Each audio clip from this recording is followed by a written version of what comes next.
नमस्कार दोस्तों, मैं हर्षित एक बार फिर से हाजिर हुआ हूँ एक नई हॉरर स्टोरी के साथ में। राज के पुराने घर के पीछे एक बंद कमरा था जिसकी ओर जाती लकड़ी की सीढ़ियाँ हमेशा नमी से भीगी रहती थी। बचपन से उसने उस कमरे के बारे में अजीब बातें सुनी थीं। लोग कहते थे कि रात में वहाँ किसी के चलते हुए पैरों की आवाज़ आती है, जैसे कोई ऊपर नीचे घूम रहा हो।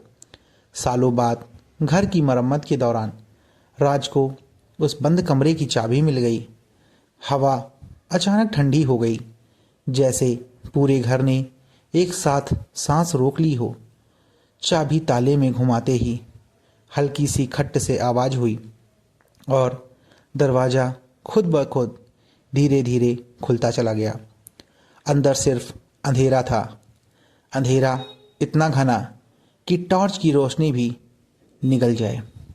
कमरे के बीचों बीच एक पुरानी लकड़ी की कुर्सी थी और उसके पास किसी के पैरों के निशान, गीले जैसे अभी अभी पड़े हों। राज ने सीढ़ियों की तरफ देखा। वे सूखी होनी चाहिए थीं, लेकिन उन पर से पानी टपक रहा था। एक एक सीढ़ी पर जैसे कोई अदृश्य आकृति अभी अभी ऊपर की गई हो।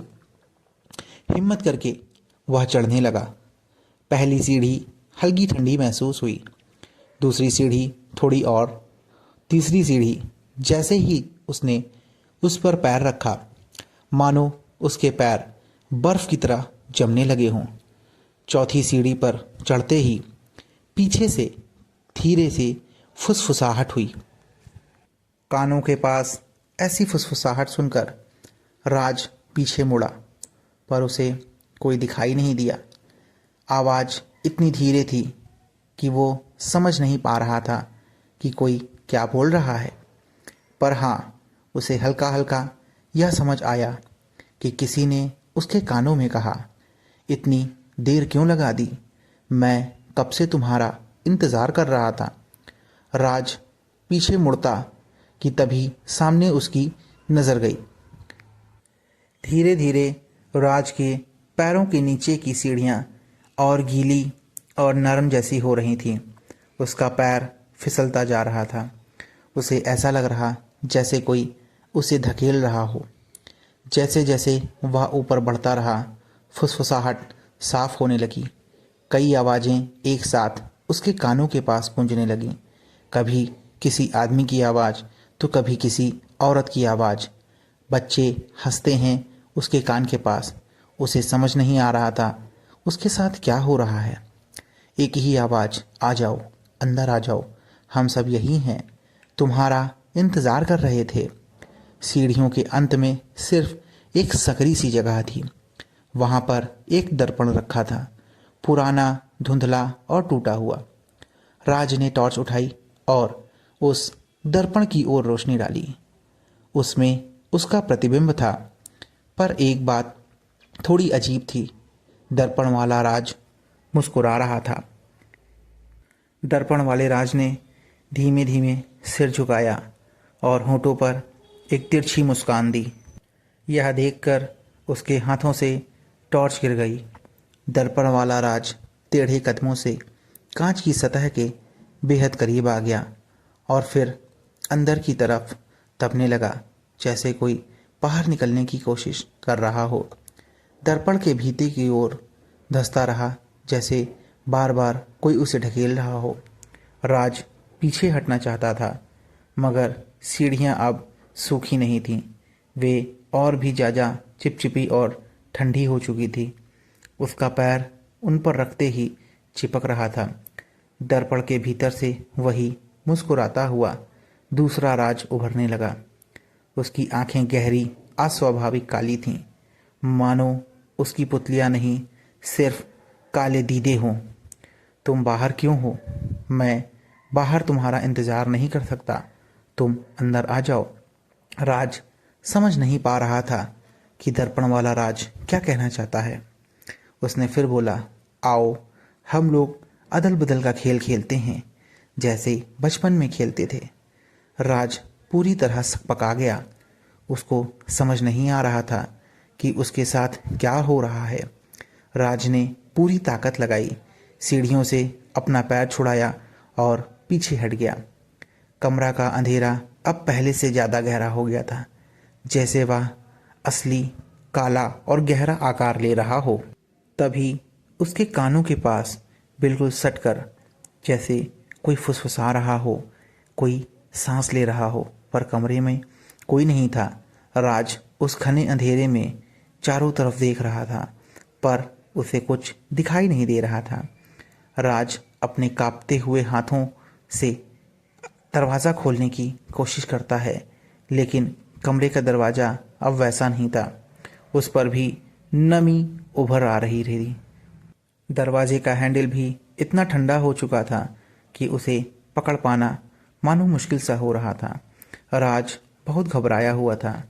वह कमरे से बाहर भागने की कोशिश कर रहा था, पर बाहर निकलने का कोई रास्ता उसे नहीं दिख रहा था।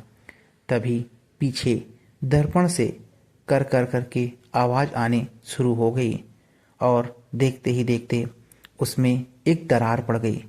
राज ने पलट कर देखा। दर्पण वाला राज अब दर्पण से आधा बाहर निकल चुका था और उसके चेहरे पर मुस्कान बहुत अजीब सी हो गई थी। पता नहीं वह कौन था। राज बहुत डरा हुआ था। उसने अपना सिर टेढ़ा करके कहा, यह घर मुझे भी याद करता है, जैसे तुम्हें। कभी सोचा है तुमने, हमेशा सीढ़ियों पर गीलापन क्यों मिलता था? राज कुछ बोल पाता कि उससे पहले दर्पण वाले राज ने अपना हाथ उसकी तरफ बढ़ाया। उसका हाथ बहुत अजीब था, एक अजीब सा धुआं, एक अजीब सी हाथ, जैसे वह किसी इंसान का हाथ नहीं, किसी शैतान का हाथ हो। एक साया जैसे उसे निगल जाना चाहता था। हाथ आगे बढ़ा और पूरा कमरा अचानक बर्फ जैसा हो गया। पानी की बूंदों की आवाज़ टप टप टप करके गिर रही थी। सीढ़ियों पर किसी की चढ़ने की आवाज़ आ रही थी, लेकिन दर्पण वाला राज तो ऊपर ही था। राज ने सोचा, आखिर नीचे कौन हो सकता है? राज ने नीचे झांक कर देखा।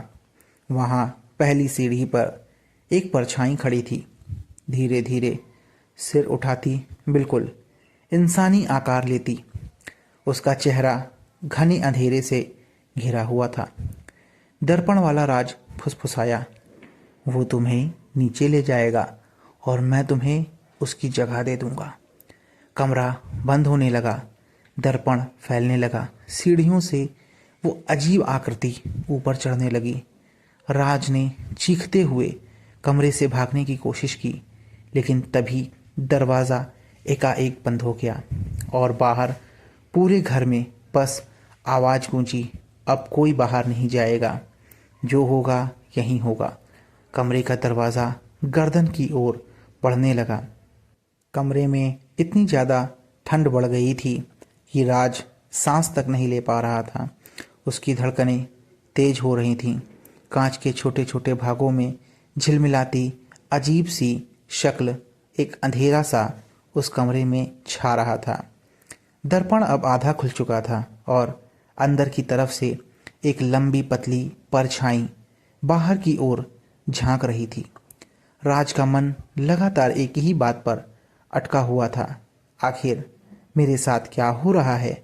दर्पण क्या चाहता है? क्या कोई बदला, कोई बदले की आग? ऐसा क्या हुआ होगा बचपन में जिसकी वजह से आज मैं यहाँ पर फंस गया हूँ? जब भी उसने दर्पण में अपने आप को देखा, उसका प्रतिबिंब अलग तरह से हिलता, मुस्कुराता और अलग प्रतिक्रियाएं करता।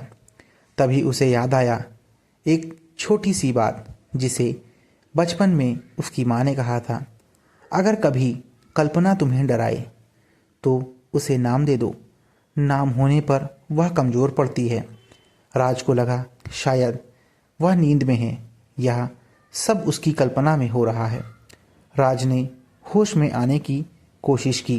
नाम, रूप, पहचान, उसने तेज आवाज़ में कहा, कौन हो तुम? तुम्हारा नाम क्या है? दर्पण वाला राज जो कि मुस्कुरा रहा था, उसने एक अजीब ठेठ आवाज़ मिली, मिलावट सी, जैसी कई आवाज़ें मिलकर बोल रही हूँ।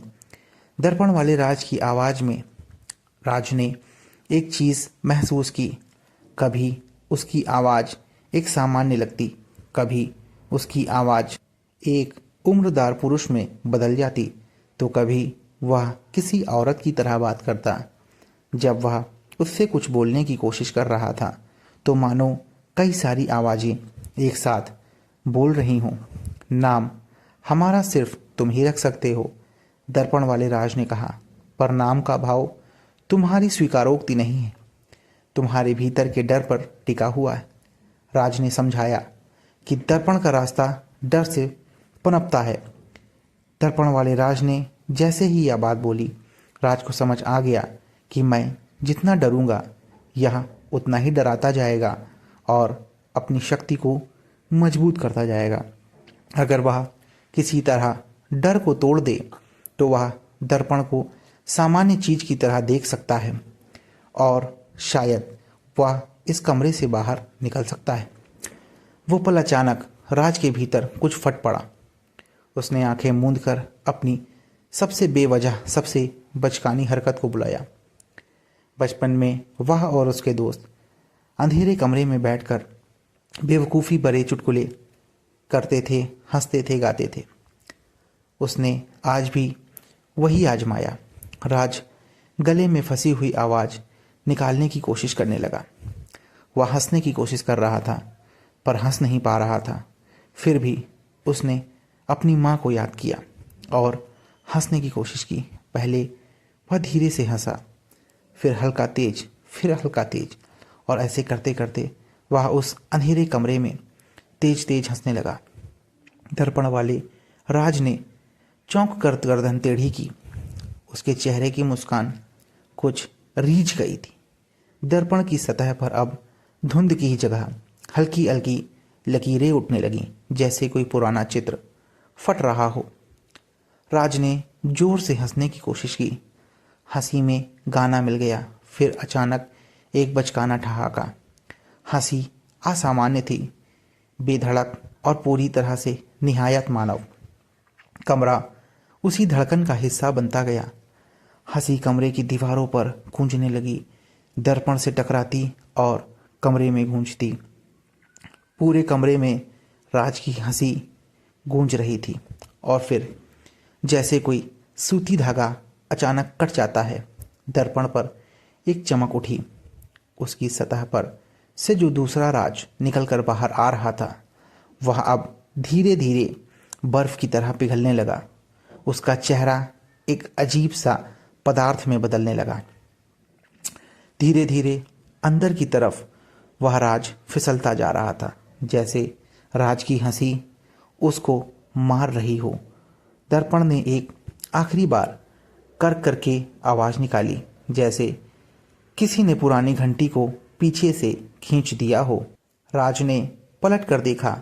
नीचे सीढ़ियों पर जो परछाई अभी तक ऊपर चढ़ रही थी, वह धीरे धीरे सर झुकाए गायब हो रही है। उसको मन में अंदर ही अंदर शांति महसूस होने लगी, पर घबराहट तो होती ही है। इतने घने अंधेरे में राज हंसता जा रहा था। कमरे में अब सिर्फ हवा थी और हवा में भी अभी भी बची हुई गूंज। एक हल्की सी हंसी जो दूर से आती थी, जैसे किसी अमूल्य स्मृति की हंसी हो। राज ने घुटन से सांस ली। दर्पण अब सिर्फ एक दर्पण था, ठंडा कांच। उसमें कोई परछाई नहीं थी। बिना किसी अजीब मुस्कान के वह परछाई गायब हो चुकी थी। उसने दर्पण को वापस उसी जगह पर धकेल दिया। कांच वापस अपनी दीवार में जाकर फिट हो गया और कमरे की गहराई वापस सामान्य अंधेरे में समा गई। लेकिन जैसे ही राज पीछे हटकर दरवाजे की ओर बढ़ा, उसने दर्पण के छोटे से कोने में एक छोटा सा निशान देखा। एक सूक्ष्म हल्का दरार, जैसे कोई धागा उस कांच के अंदर लटक रहा हो। उसने ध्यान से देखा तो वहां पर कुछ लिखा हुआ था, एक बारीक पतली लाइन में। उसमें लिखा था, ध्यान रखना, जो तुम अंदर रखते हो वह बाहर लौट सकता है। राज ने दर्पण को बंद कर दिया और कमरे में ताला लगाकर बाहर आकर घूमने लगा। बाहर आकर उसने पूरे घर की खिड़कियां और दर्पण को जांचना शुरू किया। हर दर्पण पर, घर के हर शीशे पर उसे एक जैसा निशान दिखाई देना शुरू हो गया। उसकी हंसी फिर अजीब सी हो गई।